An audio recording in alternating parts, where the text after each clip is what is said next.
Hello વિદ્યાર્થી મિત્રો, જય શ્રી કૃષ્ણ, હર હર મહાદેવ. તો આજે આપણે જોવાનું છે અન્ન સ્ત્રોતોમાં સુધારણા, ઇમ્પ્રુવમેન્ટ ઇન ફૂડ રિસોર્સિસ. તો ધોરણ 8ની અંદર તમે ખેતી કરતા તો શીખી ગયા છો, બરાબર? કે સૌપ્રથમ બીજની પસંદગી કરવામાં આવે, યોગ્ય વરસાદ આવે ત્યારે તેની રોપણી એટલે કે વાવણી કરવામાં આવે છે. ત્યારબાદ તેને કુદરતી અને કૃત્રિમ ખાતર આપવામાં આવે છે. ત્યારબાદ તેને સિંચાઈ કરવામાં આવે એટલે કે પાણી પૂરું પાડવામાં આવે છે.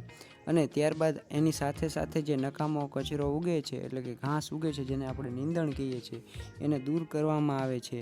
અને ત્યાર પછી છે જ્યારે પાક છે પૂર્ણ પરિપક્વ થઈ જાય ત્યારે એની કાપણી કરવામાં આવે છે, જેને લણણી કહેવામાં આવે છે. અને પાકની કાપણી થયા બાદ એનો સંગ્રહ કરવામાં આવે છે અને યોગ્ય ભાવ આવે ત્યારે તેની વેચણી કરવામાં આવે છે. તો આ રીતે સમગ્ર 4 મહિનાની અંદર ખેડૂત દ્વારા ખેતી કરવામાં આવે છે. હવે આ પાઠની અંદર આપણે એ જોવાનું છે કે એ જે ખેતી છે એની અંદર જે પાક ઉગે છે એ પાક વધારે કેવી રીતે ઉગાડી શકીએ અને શા માટે આપણે એવી જરૂર પડી કે એટલા જમીનની અંદર વધારે પાક ઉગાડવું જોઈએ, શા માટે આપણે પાક ઉત્પાદનની જરૂરિયાત પડી. તો એવા બધા પ્રશ્નોનો જવાબ આપણે આ પાઠની અંદર મેળવીશું. જોઈએ આપણે કે આપણે બધાને જીવિત રહેવા માટે, વનસ્પતિ હોય, પ્રાણી હોય, પક્ષીઓ હોય, કોઈ પણ સજીવ હોય, એને જીવિત રહેવા માટે કોની જરૂરિયાત પડે? ખોરાકની. કારણ કે ખોરાકમાંથી આપણને પ્રોટીન મળે, કાર્બોદિત મળે, ચરબી મળે છે, વિટામિન અને ઘણા બધા પ્રકારના ખનિજ ક્ષાર પણ મળે છે. તો એટલા માટે આપણા માટે સૌથી મહત્વપૂર્ણ વસ્તુ હોય તો ખોરાક. અને ખોરાક માટે આપણે મુખ્યત્વે 2 વસ્તુ ઉપર આધાર રાખીએ છીએ. પહેલું છે વનસ્પતિઓ અને બીજું છે પ્રાણીઓ. આ બંનેમાંથી જ આપણે ખોરાક મેળવીએ છીએ. હવે તમે ઘણીવાર સમાચાર પત્રો છે, કોઈ ન્યૂઝ ચેનલમાં સાંભળ્યું હશે કે સરકાર દ્વારા સતત પાક ઉત્પાદન વધે એવા પ્રયાસો થઈ રહ્યા છે. તો આપણે એવા પ્રયાસો શા માટે કરી રહી છે સરકાર, અથવા તો આપણે શા માટે પાક ઉત્પાદન વધારી દેવું જોઈએ અથવા વધારવું જોઈએ? તો એના માટે જવાબ આપેલો છે કે ભારતની વસ્તી છે એ ખૂબ જ વધારે છે. હાલમાં તમે જુઓ તો ભારતની વસ્તી કેટલી છે? 150 કરોડ જેટલી ભારતની વસ્તી છે. તો એ વસ્તીને પહોંચી વળવા માટે દરેક વ્યક્તિને પૂરતા સમયમાં અનાજ મળી રહે અને ભૂખમરા જેવી પરિસ્થિતિ ના આવે તે માટે સરકાર સતત અલગ અલગ યોજનાઓ બહાર પાડતી હોય છે, જેથી હરેક લોકો છે એને અનાજ મળી રહે.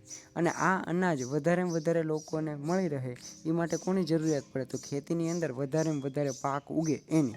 હવે આપણી પાસે ખેતી છે, એના માટે જમીન છે એ તો મર્યાદિત જ છે, વધારાની જમીન તો ક્યાંયથી લેવા જવાશે નહીં. તો આપણે શું પ્રયત્ન કરવો જોઈએ કે જેટલી છે એટલી જમીનની અંદર જ વધારેમાં વધારે ખેતી થાય, વધારેમાં વધારે પાકનું ઉત્પાદન થાય, જેથી આપણા દેશમાં જે વસ્તી વધી રહી છે તે દરેક લોકોને પૂરતા સમયમાં પાક મળી રહે. તો એ માટે સરકારે 2 ક્રાંતિઓ કરેલી છે, જેને વિશ્વવિખ્યાત પણ છે. આપણા ભારતની અંદર હરિયાળી ક્રાંતિ અને શ્વેત ક્રાંતિ એવી 2 પ્રકારની ક્રાંતિ થયેલી છે.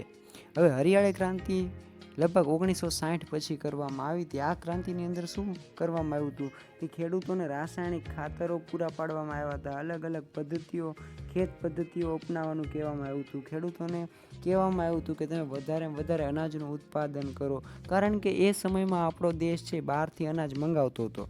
આપણી પાસે એટલું અનાજ નહોતું કે દેશમાં રહેલ પ્રત્યેક લોકોને પૂરું પાડી શકીએ, તો બહારથી આપણે અનાજ ઇમ્પોર્ટ કરતા હતા.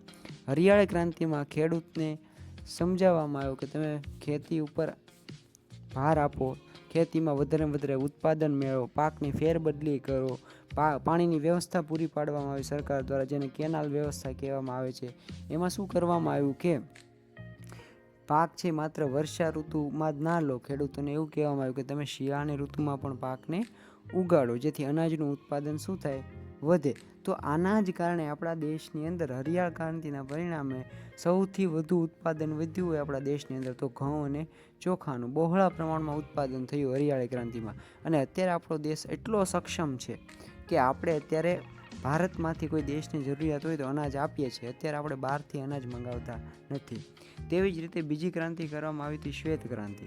શ્વેત ક્રાંતિમાં આપણે દૂધનું ઉત્પાદન વધાર્યું હતું કે ખેડૂતોને કહેવામાં આવ્યું કે તમે માત્ર ખેતી ઉપર નિર્ભર ના રહો, પશુપાલન પણ સાથે સાથે કરો. તો પશુપાલનના લીધે દૂધના ઉત્પાદનમાં પણ આપણા દેશની અંદર બહોળો વધારો થયો છે, જેનું બેસ્ટ ઉદાહરણ અને મુખ્ય ઉદાહરણ છે અમૂલ ડેરી, જે આણંદમાં આવેલી છે. એના લીધે દૂધ ઉત્પાદન વધ્યું અને દૂધથી બનતી અલગ અલગ પ્રોડક્ટો છે, ખાદ્ય પદાર્થ છે, એનું ઉત્પાદનમાં પણ વધારો જોવા મળ્યો. તો મહત્ત્વપૂર્ણ આપણા દેશમાં 2 ક્રાંતિ થયેલી છે, એક છે હરિયાળી ક્રાંતિ અને બીજી છે શ્વેત ક્રાંતિ.